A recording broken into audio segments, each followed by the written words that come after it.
things get assimilated to this too. So, for example, the strange is part of the unknown.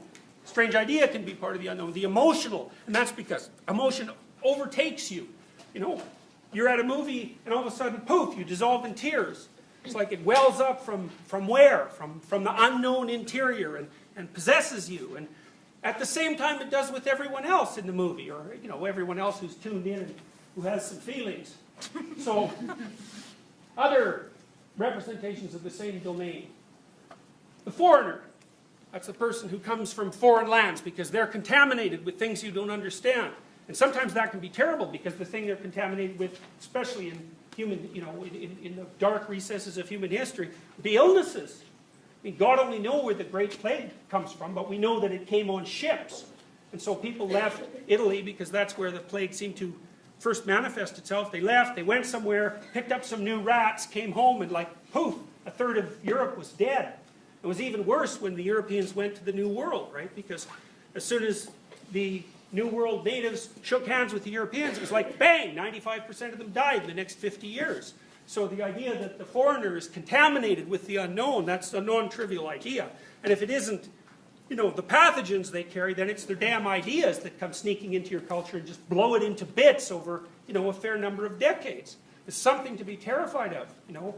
By the same token, there's incalculable wealth has been generated culturally and materially as a consequence of the intermingling of human beings from all over the world. So it's another one of those situations where it gives with one hand and it takes with the other.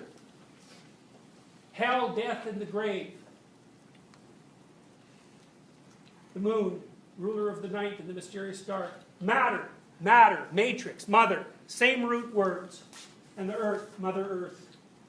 So those are all those images are related to the same underlying well of meaning, and that's a representation of that which is always beyond you, from which all new things come, and to which all things return. That's the unknown.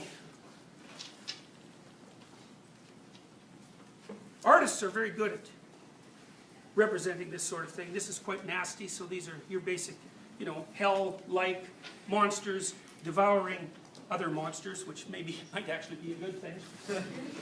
So, but that's a representation in some sense of the war of everything against everything. You know, the old idea about nature being red in tooth and claw, and everything devouring everything else to keep existing, and a representation too of the sort of pain and strife that goes along with a life that's even quite peaceful.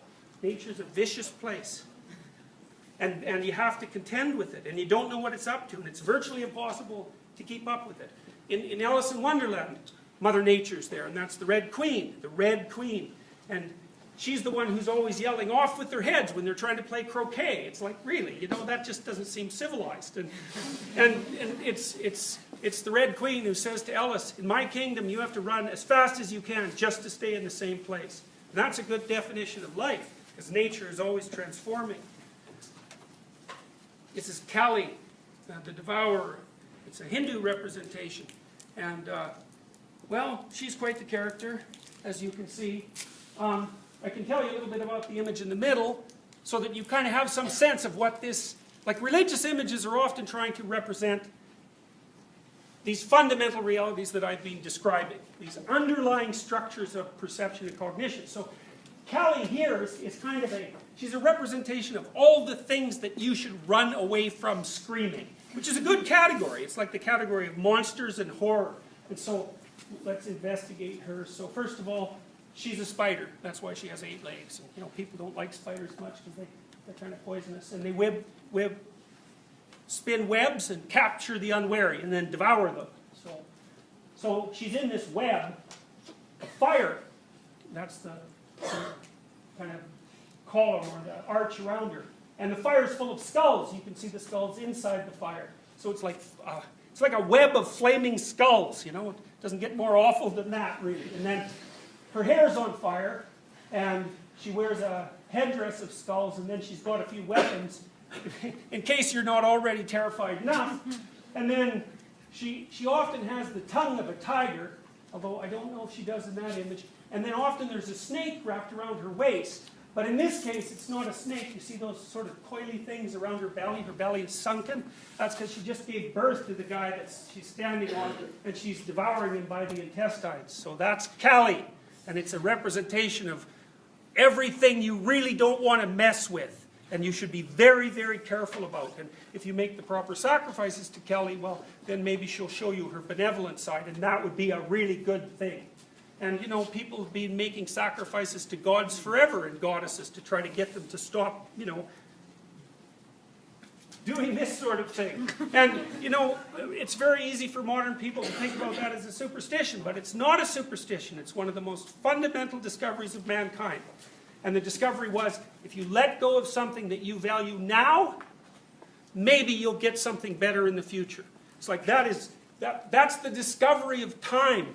It's a phenomenal achievement. Human beings are the only people who've discovered it consciously. Like bees make honey and they store it up for the winter, but probably they don't know what they're up to. But human beings can understand that a terrible fate might confront you, but if you make the right sacrifices now, you'll propitiate fate and you'll survive and thrive into the future. And that's why you're all here at university instead of, well, I presume you do no shortage of partying, but at least you're not doing it right now.